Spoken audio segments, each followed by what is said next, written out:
Antony Blinken just yesterday said that we've made a real investment in Ukraine's future and in its freedom. When you look at Ukraine right now, we've been in this war for 19 months. Do you see anything good happening to Ukraine out of this war, out of the US foreign policy in Ukraine? I'll make two comments. First, there is a theory of sunk costs. Since we have spent a lot of money doing something, we can't afford to stop doing it. But if the thing you are doing is stupid and counterproductive, if you do more of it, you just build up more problems. You don't solve anything. And Ukraine, after 19 months of warfare, there are probably 400,000 casualties on the Ukrainian side, probably less on the Russian side, but still a large number of dead Russians also. Ukraine has been successfully partitioned, unlike the Minsk Accords, which would have recognized the Donbass region as part of Ukraine in a federalized system. They have been lost to Ukraine. Ukraine is not getting them back. Ukraine is now, Mr. Zelensky says that he requires drafting another 500,000 soldiers. There aren't 500,000 people to draft in Ukraine. The age at which they are drafting people now is from 17 to 70. I'm over 80. And I know when I was 70 that I did not have the strength I did when I was 17. And there's no training for these people. And so they are simply being pushed to the front and they're being killed. And the prospects are now that the Russians, who have begun to take the offensive, will continue not only to kill lots of Ukrainians on the border between the two armies, but will actually advance. And rather ominously, Mr. Putin's terms and objectives seem to be hardening, not softening. He's speaking about Odessa as a Russian city, which suggests that he plans to deprive Ukraine of its Black Sea coast. And a landlocked, truncated Ukraine, neutralized or not, is a threat that Russia has contained. So I'm not sure what Mr. Blinken is talking about, because I don't see any real accomplishments at all. And I note that the facade of NATO unity that existed earlier has cracked. We now have NATO members openly dissenting from the vision of continuing this war. And of course, the international, meaning global majority, is not on the side of the West in this battle, but has chosen to sit this fight out and sees this battle as yet another example of Western warmongering and threat making. So what has been accomplished? Maybe the discrediting of NATO's military prowess, because the Russians have learned how to counter the best weapons NATO has. It certainly has not succeeded in the stated objective, which was to weaken and isolate Russia. Russia is not weaker. Its economy has grown. It is now larger than Germany, which has been contracting due to the crisis produced by the loss of access to Russian energy exports. It has not been isolated. It has been reoriented toward the east, toward the south, toward the Middle East, toward Africa. So the stated objectives have not been achieved. Ukraine has been devastated. Ukraine began its independence with 51 million people. At the time when this war broke out, it had 32 million. People say it now has 20 million. People emigrated early on because there was no work in Ukraine. And then when the war began, they emigrated to avoid the draft or for reasons of safety. And there's no indication they plan to come back. So I think this war has been a disaster for Ukrainians and a disaster for Europe. and a disaster for Russia, but less so. You talk about Putin's recent press conference in which he was talking about Odessa, and he said Odessa is a Russian city. He made two other statements that I found them pretty amazing, because he said that most probably the United States is behind the sabotage of Nord Stream pipeline. And right after that, he said that he is willing to negotiate with the United States to rebuild Russia's relations with the United States. It's a pretty good opportunity for the Biden administration if they go along with that. How do you find the willingness in the Biden administration to go after some sort of negotiations to put these differences aside? And maybe it would be better for Ukraine. Well, historically, of course, Mr. Putin is correct. Odessa was established as a city by Russians, and it was largely Russian-speaking. And one of the massacres that set off the civil war in Ukraine occurred in Odessa, where Russian speakers were murdered by Ukrainian nationalist fanatics. So I can understand that statement both as a threat to take Odessa and as a recognition of historic realities. I'm not sure which it is. Mr. Putin's charge that the United States blew up the Nord Stream pipeline is plausible. Cy Hirsch, who is a very famous and reliable reporter, has made the case that this was done as a result of a CIA U.S. Navy operation with the assistance of the Norwegians. I haven't seen any convincing evidence that that is wrong. So I think Mr. Putin may well be making a charge that has some validity when he says that. Whatever the cause of the Nord Stream pipeline being blown up, and clearly it was sabotage, the effects on the German economy in particular have been disastrous. German industry was very competitive given the cheap energy prices it was getting from Russia. It is now not competitive, and more German companies are having to emigrate to continue their production.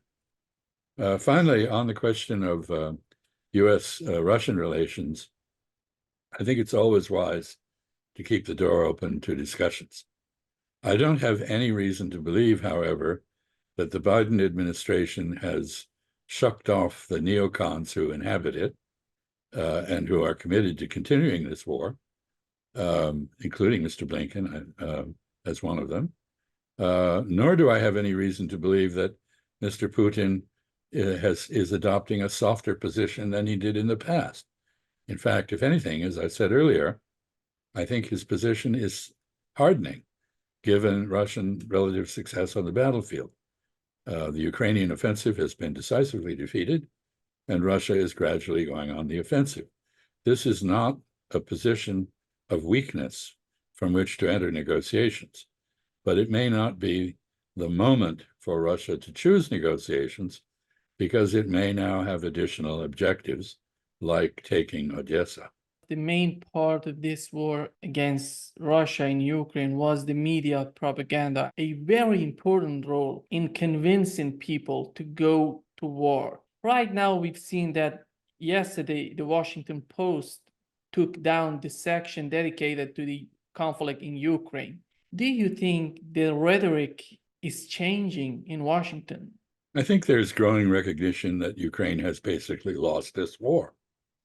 All the brave talk, which was intended to bolster Ukrainian morale and to bolster American popular support for this misadventure in Eastern Europe, is now confronting reality. And the reality is that Ukraine is out of manpower. The average age of the soldiers in the Ukrainian army now is 43. There are people 70 years old being drafted. They don't have the physical strength and stamina to perform well on the battlefield. The Russians tell us that they are capturing Ukrainian female soldiers who are pregnant. When that you are reduced to keeping pregnant women in the armed forces, you are really near the end. So I think The reality is beginning to sink in that this war has not been won by NATO or the United States. It's not yet been decisively won by Russia, but it has been lost by Ukraine. One of the things that the Biden administration is so insistent on is talking about that we won't negotiate with Putin. What's the problem with Putin? Do we have any other choice in Russia? Is there any other candidate that would be much more easier to negotiate with than Putin? One of the things that happens in democracies that go to war is they demonize their opponents. Every opponent the United States has is the reincarnation of Adolf Hitler. Well, of course, this is nonsense. And the fact is that you don't get to choose the leader of your enemy. The enemy gets to choose its own leader. Mr. Putin, contrary to the propaganda that has been pumped out primarily in the Anglo-American press, is not unpopular in Russia. He is quite popular. The effect of the war has been to rally people behind the flag and behind Mr. Putin. And he is now running for office again in an election. Of course, he's going to cheat in that election. He will lock up people he doesn't like and who might contest the election against him. But he will win. And he will win because people in Russia, for some reason, historically, have always wanted strong leaders. They want a strong man in power, and he fills that bill. So I think the worst thing you can do is to inhale your own propaganda. You should not believe your own lies. And as you said earlier, the media have been full of lies and propaganda, and there's been very little accurate reporting on what was actually happening. For that, you had to turn to a few brave individuals who had the courage to dissent and who were roundly punished for that. They were excluded from social media. They were charged as Putin apologists. But what they were doing was relaying an objective version of the truth as they saw it. And they've turned out to be a great deal more correct than the mainstream media. If you were to assess the roots of the Russophobia in the United States, what's the main reason of this type of behavior? Well, I think there are multiple causes of Russophobia. One of them is simply the Cold War experience, in which for decades, 4 decades, more than 4 decades, Russians, as part of the Soviet Union, were demonized. Russian women were ugly and fat, and Russian men were brutal, and there's always been a Western European tendency to look down on Slavic peoples to the east. And all this was intensified during the Cold War. Of course, Russian women are beautiful, and Russian men are not prudes, although they may drink too much and die young. But that's part of it. It's a legacy of the Cold War. Then there is the fact that the neoconservatives need an enemy.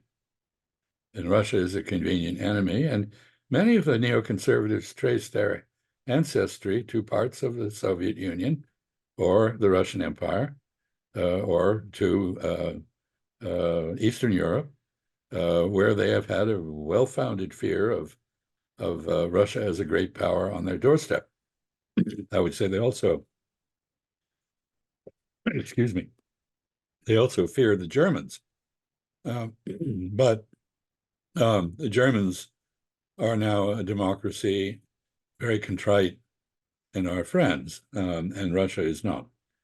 And I think also there's been, the normal tendency for the military-industrial complex to see Russia as a high-tech enemy of choice.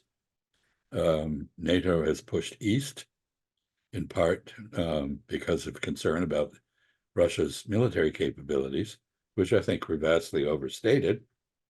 Russia has not been able to take very much of Ukraine so far, and the theory that it could somehow march into Western Europe is a bit ridiculous. So many factors have come together. And there's been a very concerted propaganda campaign, as I said earlier, to demonize Mr. Putin and Russia. And so we have stories of Russian atrocities in the battlefields of Ukraine, but atrocities committed by the Ukrainians somehow are overlooked. You know, war is full of atrocities. And the United States and Western armies are not immune to committing atrocities. Ask any Afghan or any Iraqi about that, or any Syrian or any Libyan, and you will find that, or the Serbs, you will find that atrocities are not exclusively Russian, and yet we have pretended that they are. When we look at Putin, the way that the United States sees Putin and the way they have been seeing Yeltsin, what's the difference in the eyes of the United States considering these two figures? Well, I think there are many differences that account for the different view. First, Mr. Yeltsin was weak. He was arguably presiding over a democracy. Russia was on the ropes. It was not a threat. It was the main threat was that Russia would further break up, not hold together. And so there was great sympathy for Mr. Yeltsin, and he was seen as our man in Moscow. And in fact, the United States ran quite an effective campaign to influence the Russian elections to get him reelected.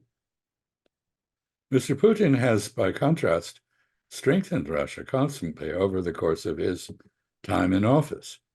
Russia, which was at a nadir, a low point, has climbed back. It is now not only a world power in nuclear terms, but a great regional power and conceivably, in some respects, a global power again. He's restored pride in Russia by the Russian people, which is why he enjoys the popularity he does in Russia, despite what I think was a disastrous mistake in getting into the war with Ukraine. Anyway, the two men are very different. Their relationships with the West are very different. Mr. Yeltsin was very accommodating. Mr. Putin tried accommodation, and then in 2007 recognized at Munich that it had failed, and that the West was treating Russia still like an enemy. And he made that clear. And he has made, his policy since then has been increasingly anti-Western, anti-NATO. As the NATO threat to Russia has grown, he has pushed back. And of course, as we all remember, in December of 2021, he put forward a demand for negotiations on 3 issues. The first was neutrality of Ukraine. The second was a renewed status for Russian speakers in Ukraine, consistent with the Minsk Accords. And the third was a discussion and an agreement eventually on some kind of security architecture in Europe that would not be threatening to Russia or to the other Europeans. And he was rebuffed on all 3 demands. The United States and NATO were not prepared to discuss any of those issues with him. And so he did what he had threatened to do. He used military force, calling it a special military operation in order to keep control of it and have it be a limited war. Now, this accounts for a very different view of him than the one of Mr. Yeltsin. Do you think that at the end of the day, Europe would be able to change its policy and get separated from the US foreign policy in Ukraine? I think if there is to be a negotiated peace in Europe, it's going to have to be done by Europeans. I hope the United States would back that rather than being irrelevant. But European interests are what are most at stake. The security of Ukraine is symbolically important to the United States because we have committed ourselves to defend Ukraine or help Ukraine defend itself. But it is not an abstract issue for Europeans. It is part of Europe. It has generated 7 million refugees going to Europe with the rest of Europe. It is seen as European. And of course, one of the most dreadful things about this whole war, and the reason for the so-called global South, or global majority, if you will, disapproving of the Western position on Ukraine, is that while the West has been very solicitous of Ukrainian refugees and welcomed them, it has not been equally solicitous of refugees from West Asia, the Arab world, Afghanistan, or anywhere else. And it certainly is not open to African immigrants who are swarming over the Mediterranean at great peril to themselves. So there is a double standard that has been applied, and it's been very obvious, and it has cost the West the sympathy of the global majority. We have seen a huge military buildup in the Red Sea. It seems that United States and Israel are getting so serious about the issue with Houthis, with Yemenis. How do you see the issue right there in the Red Sea? Are we going to have some sort of conflict? Are we going to have some sort of military operation in that area? There is a danger of that. The Houthis are the only Arab government to have actually taken military action in response to the genocide in Gaza. And they've made it very clear that they've done so on behalf of Palestinian self-determination. The ships that they have seized, they have said, will not be released until Palestinians direct them to be released. So they have backed Palestine very firmly against the Israelis. Now, the problem is this. If the United States or the small, it's actually not a very significant naval presence in the Red Sea, if the United States and others who have joined this effort were to counterattack Yemen, that would instantly widen the war. And nobody in the region wants that.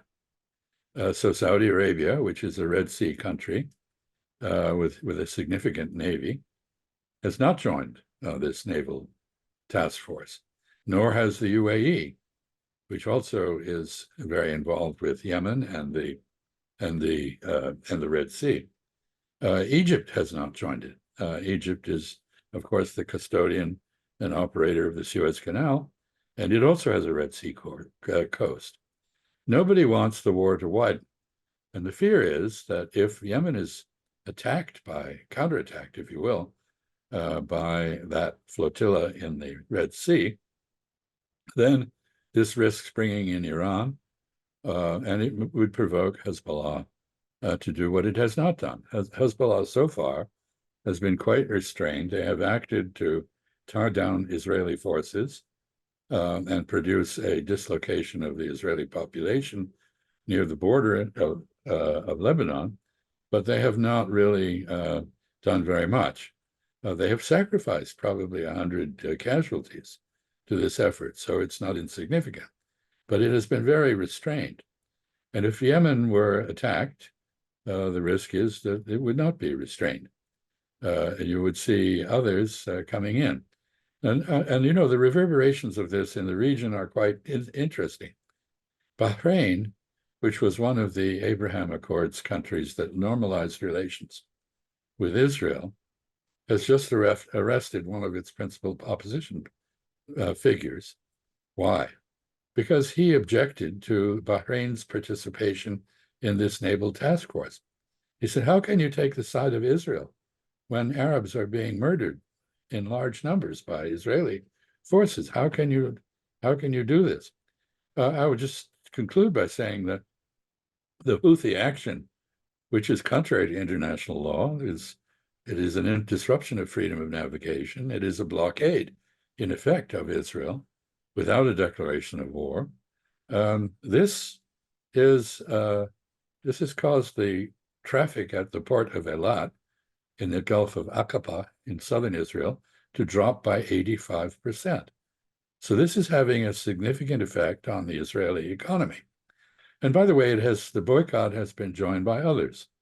Malaysia has impounded traffic cargo that was to go to Israel from its ports.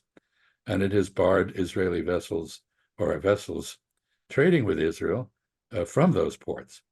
Other countries, some in Latin America, Bolivia, for example, have broken relations with Israel. So this is a situation which is fraught with danger of a wider war. And everybody's being very cautious at the moment, and I hope they continue to be cautious. You know, Israelis were talking about going to war with Hezbollah if they get more involved in this conflict in Gaza. Well, so far, as I indicated, I think both sides have been quite cautious. About 100 Lebanese civilians as well as military members of Hezbollah have died in exchanges of artillery fire and rockets. Israel has been firing into Lebanon, killing people. Hezbollah has been firing into northern Israel and has killed people, but neither side has escalated. I think neither one wants to escalate this. Hezbollah is trying to show its political support for Gaza and for Hamas, but it has not gotten involved in a major military way. Here's an important point. Hezbollah is, of course, armed and assisted and has been trained by Iran. And Hezbollah's army is battle-hardened by war in Syria. This is a very serious military force. The last time the Israelis invaded Lebanon, they were badly beaten by Hezbollah. And I think the Israelis very much don't want to get into a war with Hezbollah just for that reason. Hezbollah is said to have as many as 150,000 missiles, which it could rain down on Israel. Some of them have actual precise guidance and could do a lot of damage. And some of them are quite long range. Most of the missiles that Hamas has fired are unguided rockets, and they don't do much damage. But, you know, Hamas is also a well-trained military force, as they showed when they broke out of the concentration camp called Gaza on October 7th. And they are exacting serious Israeli casualties. Israel is very, very careful not to reveal to its own public the level of casualties it has taken. But some published reports suggest that as many as 5,000 Israelis have either been killed or seriously wounded. That maybe something like 3,000 Israelis have permanent disabilities as a result of that. Hezbollah would be even more formidable than Hamas. And so I think caution is prevailing sensibly, both on the part of Hezbollah and the part of Israel. They want to send all of these people to Sinai. Is that possible if that's the case? It's not possible, but their objective is the depopulation of Gaza. They don't want any Palestinians there at all. If they have to push them out, they will. If they have to kill them, they will. If they have to starve them to death, they will. If they have to bomb them to death, they will. And you see this in repeated statements by ordinary Israelis, but more importantly, by members of the extremist Israeli cabinet. They are bound on genocide. There's no question about their intent. There's no question about what they've done.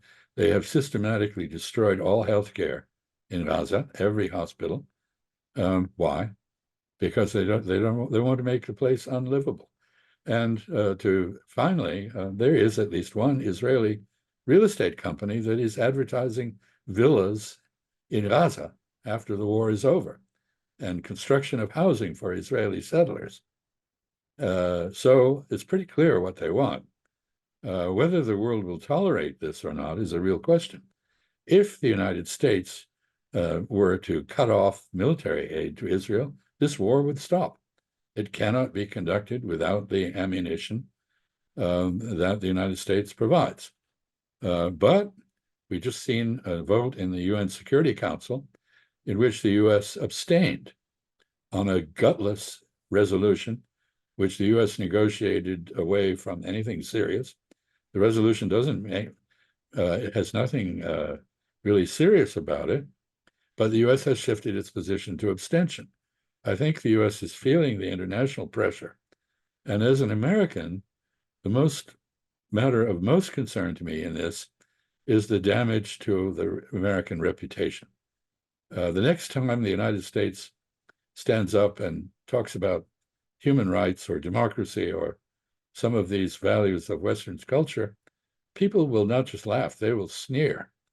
This is not credible.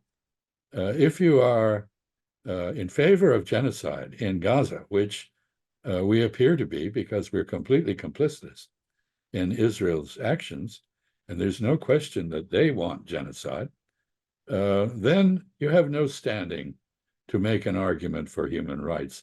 You have no standing to condemn other people for war crimes or atrocities.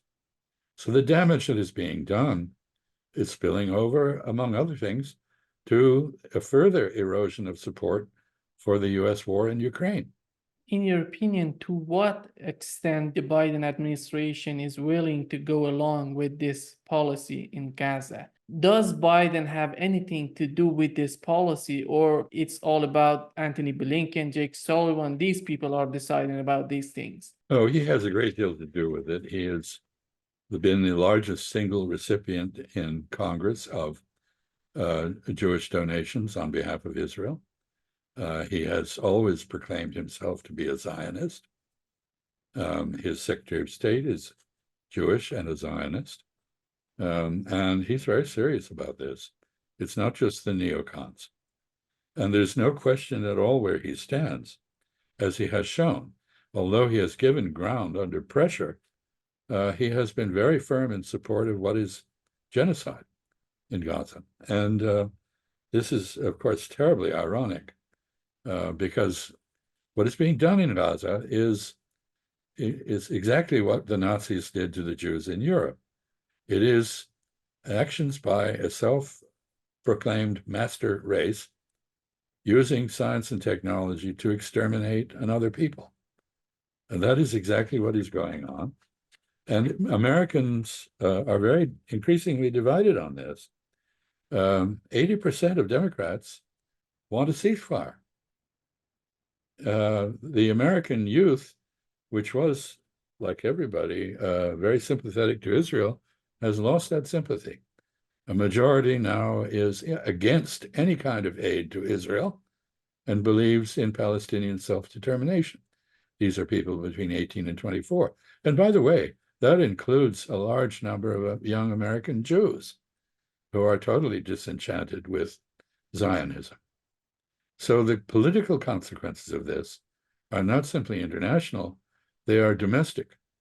There's been a 15% drop in Mr. Biden's support among members of the Democratic Party who are young.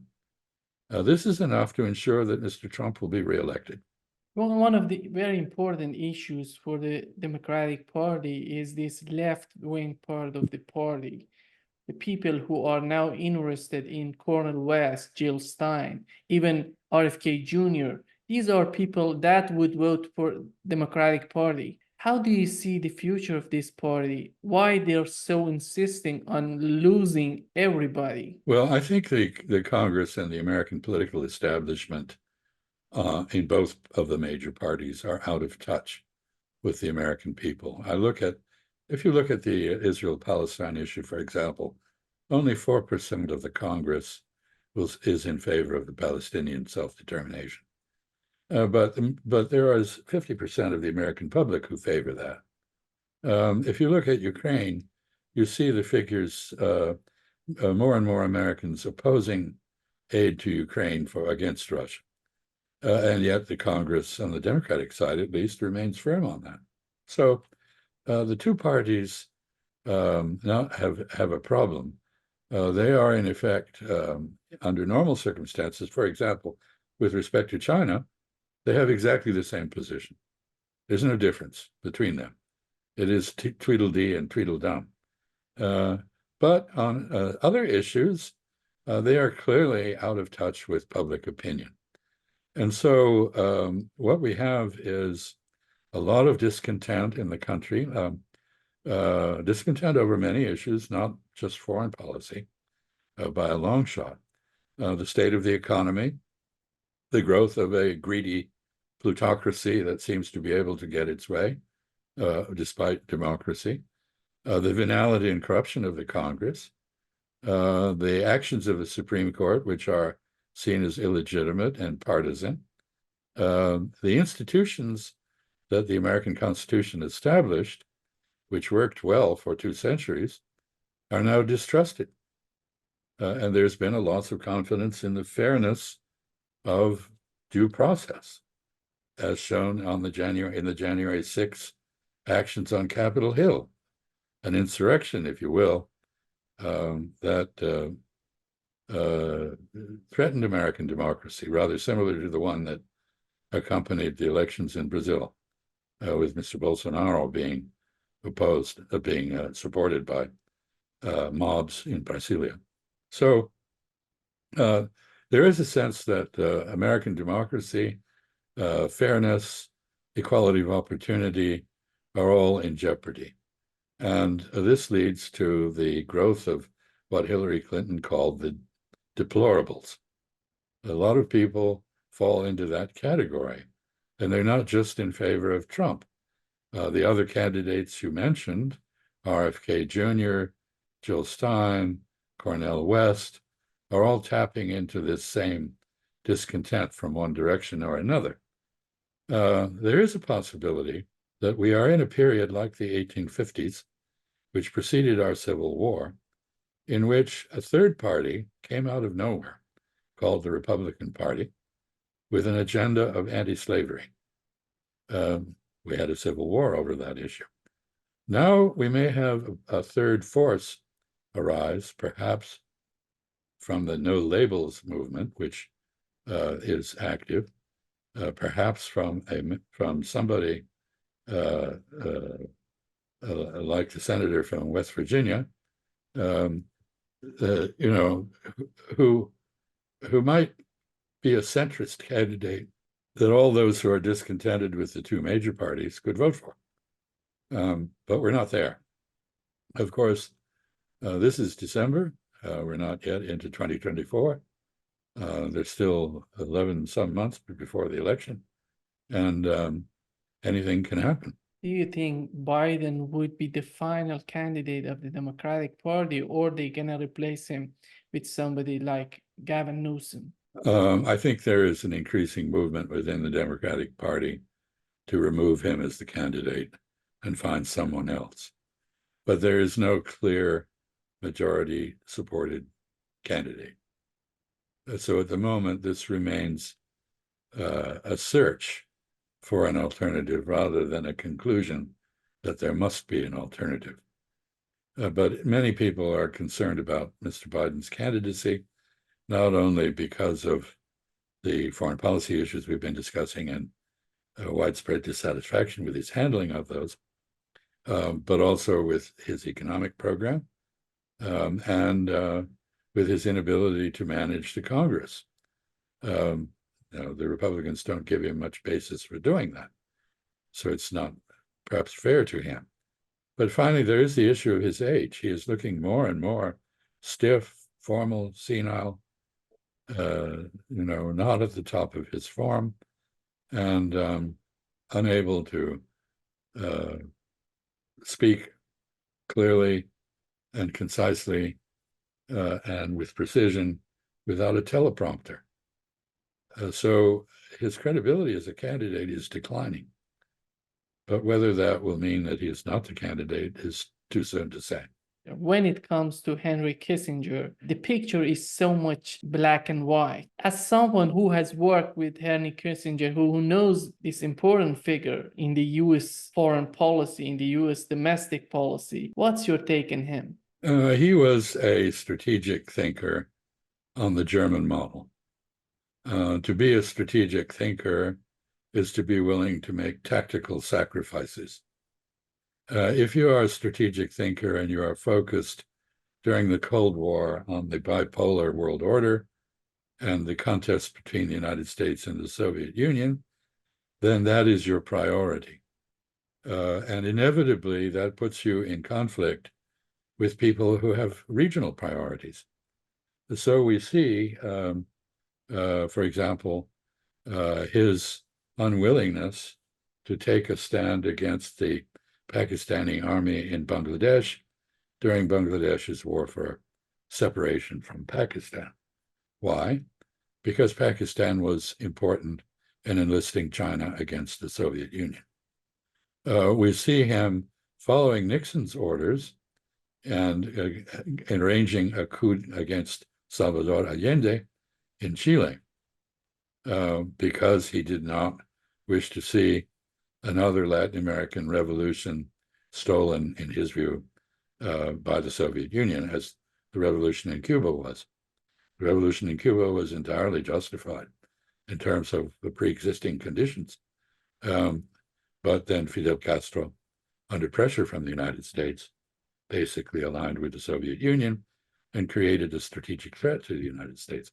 He did not want that. So he did many things that were deeply offensive, that were inconsistent with the professed American concern about human rights, democracy, and so forth.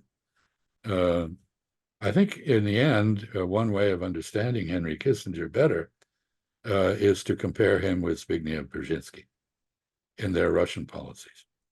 The Germans have always recognized the need for an organic relationship with Russia and the need for Russia to play a role in the councils of Europe.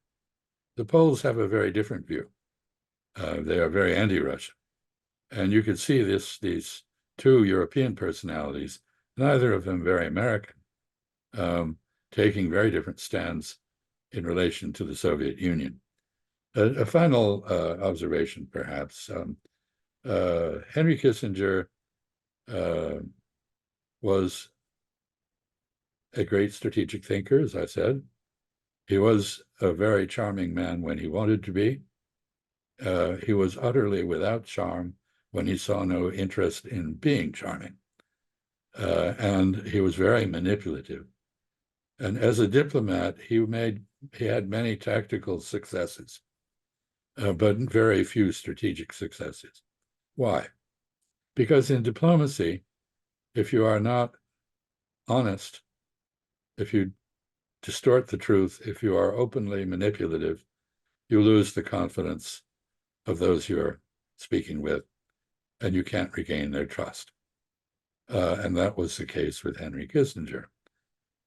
So I would say he was, however, a great theoretician of diplomacy, made a major theoretical contribution as early as his dissertation on the balance of power in Europe, and Foreign Minister Metternich of the Austro-Hungarian Empire, who seems to have been his hero.